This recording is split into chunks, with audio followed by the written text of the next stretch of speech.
My name's Rosi de Ruig and I make and design paper lampshades.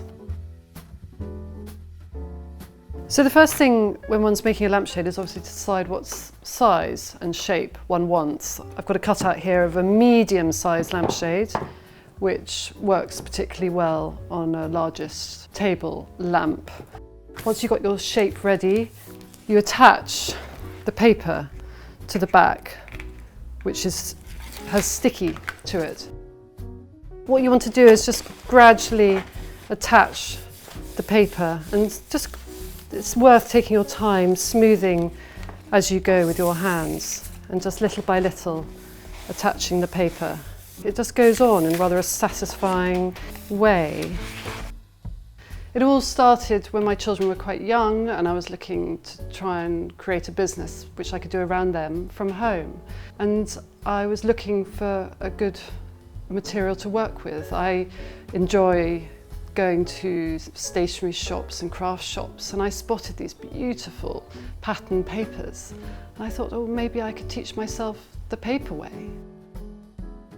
So then one turns it over and you've got your nice lampshade shape sitting on the paper, and it's time to cut round it. And then one wants to just cut a very neat line round the outside. And turn it around and we can do the other side. And what I do, which I know not everyone does, but I just think it finishes it off quite nicely, is I give one edge a seam. Stanley knife is good for this. And I do about 1 centimetre at the edge there, which you can then fold over and stick down. So it just means that when the lampshade is together, you've got an edge of the pattern rather than the raw edge of the inner card.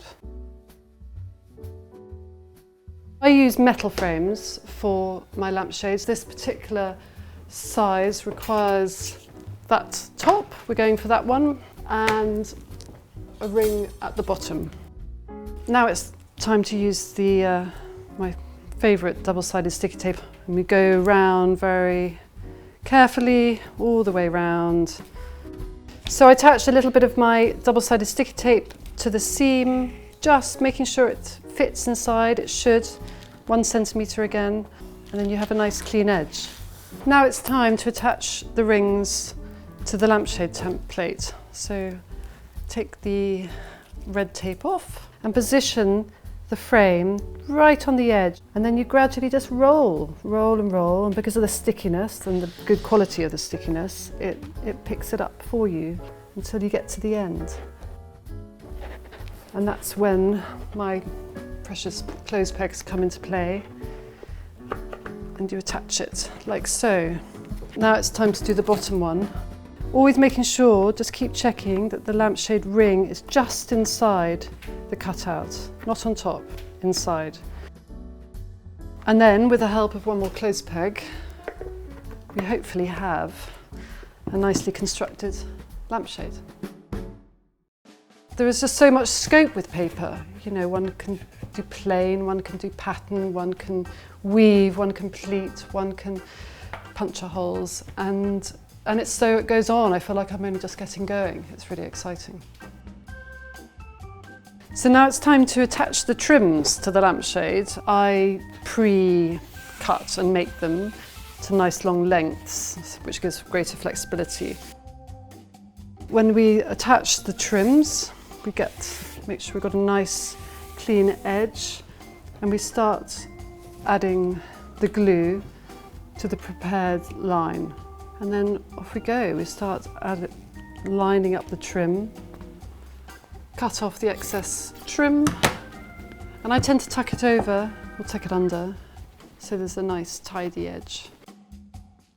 We need to cut lines so that, and I do little triangles, so that you'll see that when we come to tuck them under, they just sort of work round them, which is quite nice. And then it's time to start tucking in, which is quite a satisfying part of the process. So I've got my wooden tool. It needs to be sort of round, and thin enough at the top to fit in, and made from wood, not plastic. So then we start to try and get to the point where we're going to tuck the trim in. I tend to go behind the line of the fabric just to release a little bit of space, because it's quite stuck because of the sticky tape next to the frame. And then I start just very gradually just tucking in, so it's a sort of slight sweeping motion. And then we move on to the next one. So we give it a good sweep with the tool, and then we start tucking under.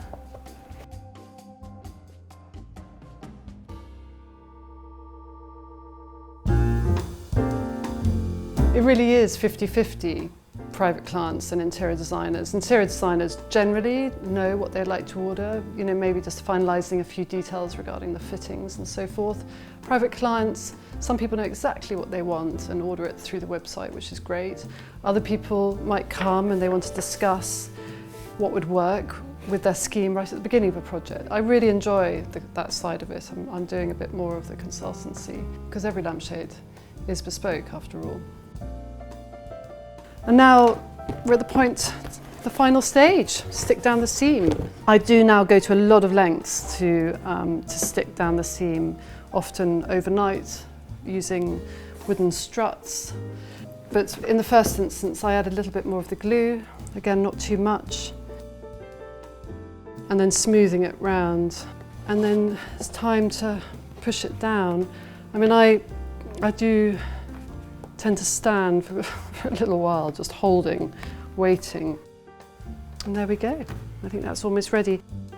And once it's finished, I tend to sort of let it sit, definitely, for a few hours, because the glue and the paper and the frame, they can kind of move a little bit. So it's good to put it to one side and come back to it and just see if there's anything more that needs to be done. And there we go, the lampshade is finished. It's so nice when people send in images and I get a chance to see the lampshades in their final destination.